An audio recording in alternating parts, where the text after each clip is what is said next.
Introduction: Native American Accounts. It is well to bear in mind that the selections here should not be understood as representative of Native American culture as a whole.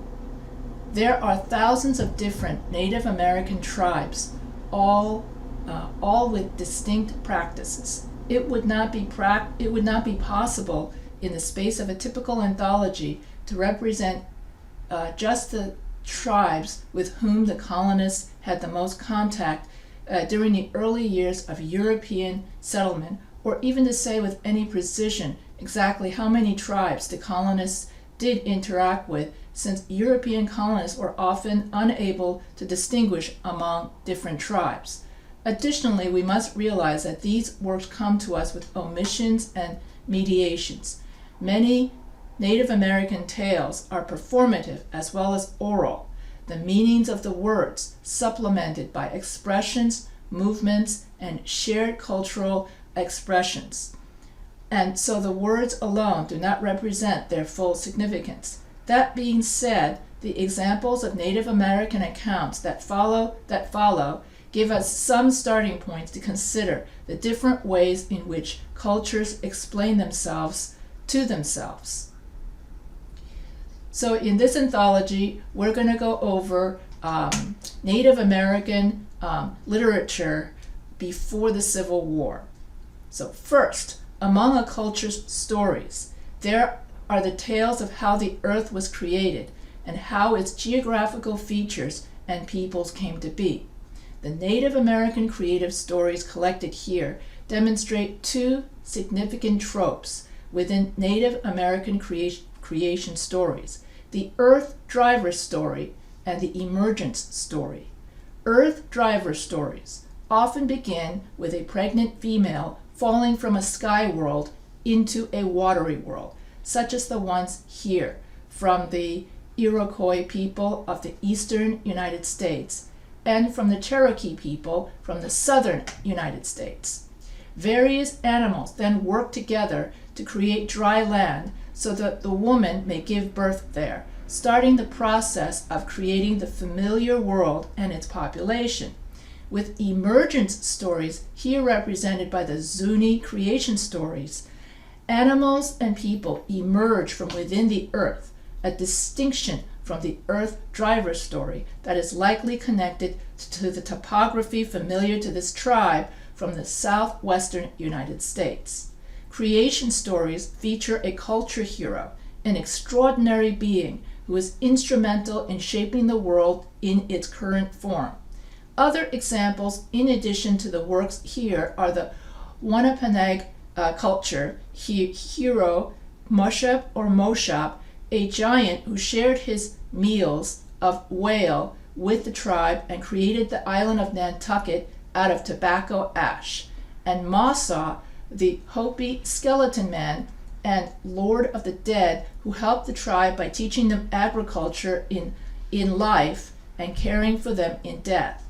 Some creation tales show similarities to Judeo-Christian theology and suggest parallel development or European influence, quite possible since many of those stories were not put into writing until the 19th and 20th centuries. Some Native American creation tales show motifs of movement, from chaos to duality to order, and beings of creation and destruction paired together. Themes also found in European accounts of creation.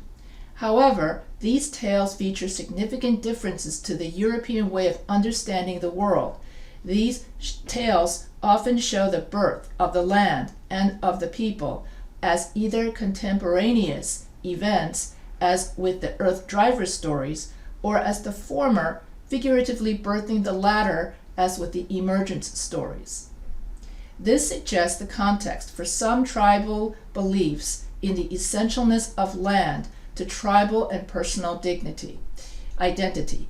As Paula Gunn Allen, Legueno Pueblo, asserts in The Sacred Hoop, 1986, the land is not really the place, separate from ourselves, where we act out the drama of our isolated destinies. It is rather a part of our being, dynamic, significant, real. In addition, Native American creation tales often depict the relationship between man and animals in ways sharply different from European assumptions. In the Haudenosaunee tale, many other earth driver tales like it, animals and cultural heroes create the earth and its distinctive features collaboratively. Like creation stories, Native American trickster stories fulfill an explanatory function about the world. They also explain why social codes exist and why they are needed. The trickster character, often represented as an animal, such as a coyote, a raven, or a hare, is a figure of scatological humor and frequently focused on fulfilling or over-fulfilling physical needs to the detriment of those around them. However, above all things, the trickster represents fluid boundaries. The trickster can shift between sexes, interact with both humans and animals, and rarely settles down for any period of time, and is crafty and foolish at the same time. Furthermore, the trickster transgresses what is socially acceptable and often what is physically possible. In one of the best known trickster cycle, that of the Winnebago tribe originating in the Wisconsin region, the trickster Wakjunkaga has a detachable that can act autonomously and sometimes reside in a box. These tales entertain, but also function as guides to acceptable social behavior. Through the mishaps the trickster causes and the mishaps he suffers, the trickster tends to reinforce social boundaries as much as he challenges them, and also can function as a cultural hero. Much like the cultural heroes described previously, the Winnebago trickster also benefits the tribe. In the last tale of the cycle, she makes the Mississippi River safe for occupation by killing bad spirits and moving a waterfall. As is apparent in both the creation stories and trickster stories, Native American cultures did not differentiate between animal behavior and human behavior to the extent that Europeans did. While the European concept of the great chain of being established animals as inferior to humans as understood in the Bible, where the Bible grants man dominion over the animals, the Native American stories suggest a sense of equality with the animals and the rest of nature. Animals contributed to the creation of the world upon which humans live. Animals were able to communicate with humans until they chose not to, and followed or refused to follow the same cultural codes as humans, such as meeting in councils to discuss problems as a group and agreeing together on a course of action. Nonetheless, like with the laxative bulb story, there is tension between the helpful and harmful aspects of nature, and these works teach the lesson that nature must be given due respect, lest one lose its benefits and suffer its anger. In 1492, Columbus sailed the ocean blue. The European perspective on the first contact between native peoples and European explorers has been taught to Americans from preschool onward, but the Native American perspective on these events is less familiar.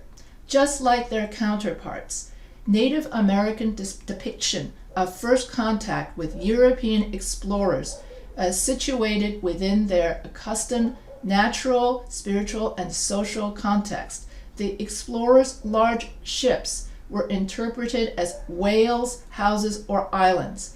Their paler complexions were a sign of illness or divinity. The gifts or drinks offered by the strangers are accepted out of politeness and social custom, not naivete or superstition. As these tales were recorded with hindsight, they often ruefully trace how these explorers and colonists disingenuously relied on the natives' help while appropriating more and more land to themselves, and their introduction of alcohol and European commodities into native culture. So here ends my introduction as to the Native American accounts before the Civil War. So if you have any questions, feel free to email me.